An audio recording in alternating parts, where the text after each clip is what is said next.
Și tocmai când mă pregăteam să nu faceți așa ceva. A fost cu intenție, a fost cu premeditare.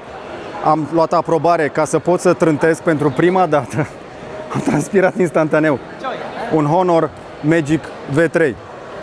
N-are nimic. N-are nimic. N-are nimic. It's ok. It's safe. N-are nimic.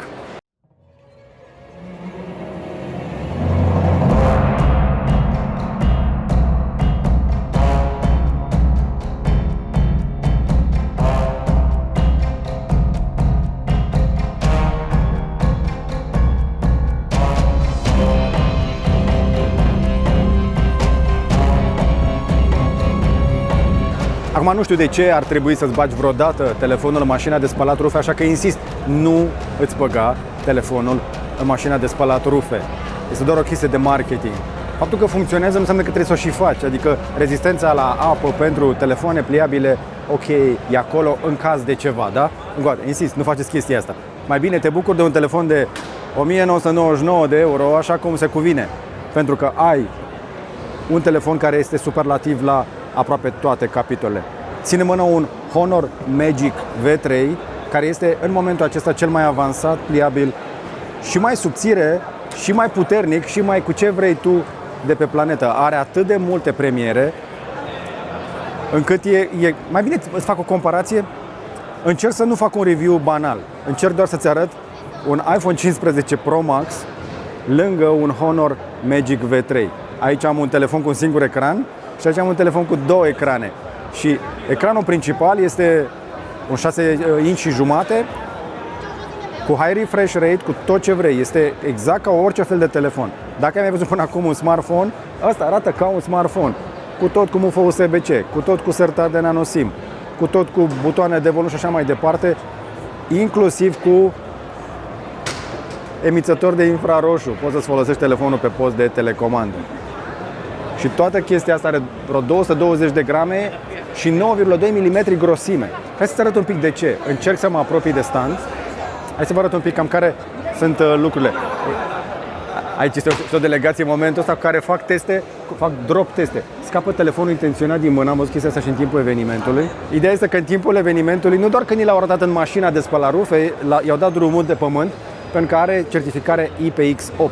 Și pe lângă chestia asta, telefonul mai are câteva superlative. Are la interior, ca să poată să fie atât de subțire când îl desfaci, probabil, din câte știu eu, cele mai subțiri baterii puse pe un telefon sunt pe tehnologie silicon carbid și ai o capacitate totală de vreo 5150 de mAh și se poate încărca rapid și pe cablu, dar și wireless. Asta înseamnă că ai un telefon care poate să țină cu ecran din ăsta toată ziua. Are cel mai nou procesor de la Qualcomm, un Snapdragon 8 Gen 3, 12 GB de RAM. Oricum, la 2000 de euro mă aștept să aibă toate nebuniile astea. Ce are însă în plus? Am văzut acolo balamaua. Balamaua este garantată pentru toată durata de viața telefonului. Merită să spun câte sute de mii de teste.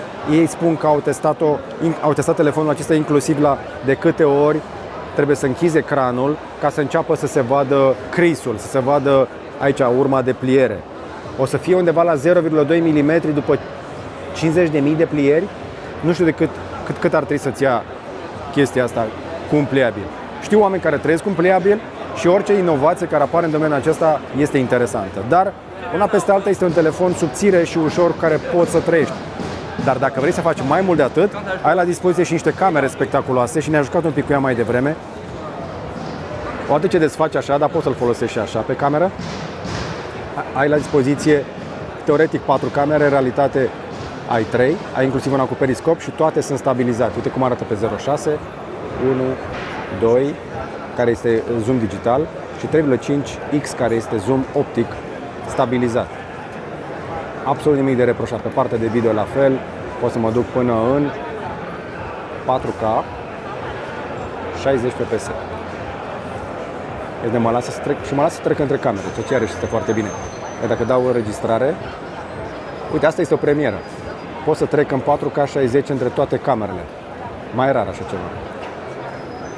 Oare pot să și întorc? Aici fac poză, ok. Să vedem pe partea de cameră frontală. 0.8, 1X, not bad. Și din nou, aici 1080, 4K, 4K 30. Asta este partea de cameră. Ți-am promis că ți arăt câteva chestii tehnice. La capitolul Balama au ajuns la un nivel de precizie extraordinar.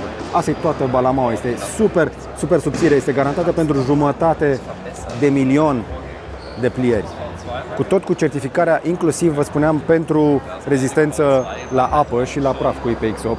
Atât de subțire este capacul și astea sunt bateriile de care ți-am spus. Sunt două baterii care sunt împărțite, una pe o latură, una pe cealaltă și uite, sunt extrem de subțiri și foarte fiabile. De asemenea, ecranul este foarte luminos. Este un pliabil pe care cred eu că îl pot lua în serios și cei care vor un telefon super performant, dar până acum nu s-au uitat la un pliabil pentru că era prea gros. Am lăsat însă la final o șmecherie pe care au făcut-o cei de la Honor. Au un telefon aici la care au scris pe cant: scuze pentru utilizatorii de Samsung. N-are niciun rost să încercăm. Văd că e ceva scris aici, dar ăsta este de fapt ce scrie. Dragă Samsung Galaxy Z Fold Owner, ne pare rău, știm că erai încântat să cumperi un telefon nou care se împăturește pe jumătate și încape în buzunar în mod ciudat. Ți s-a promis viitorul, o minune tehnică, o lume de multitasking fără limite și performanță și acum probabil te uiți la noul Honor Magic V3 și te simți puțin trădat. Mărimea contează și îți simțim durerea. Asta mi se pare cea mai curajoasă chestie de marketing pe care a făcut-o un brand în ultima perioadă. Tot textul ăsta lung așa este aici pe 1 centimetru pătrat. Bine, 1 centimetru turtit de pe balamaua acestui Honor Magic V3.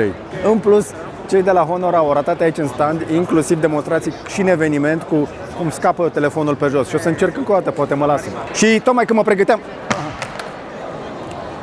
să nu faceți așa ceva. A fost cu intenție, a fost cu premeditare. Am luat aprobare ca să pot să trântesc pentru prima dată. Am transpirat instantaneu. Un Honor Magic V3. N-are nimic. N-are nimic. N-are nimic. It's ok. It's safe. N-are nimic. Nu faceți așa ceva. Au arătat că se poate face chestia asta. Am insistat, nu ne-a luat decât o oră să obținem un telefon și după aceea am zis, hai totuși să facem un prim cont.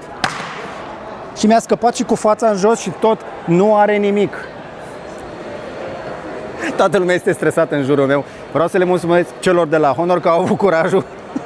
Am transpirat a doua oară să mă lase să fac un drop test.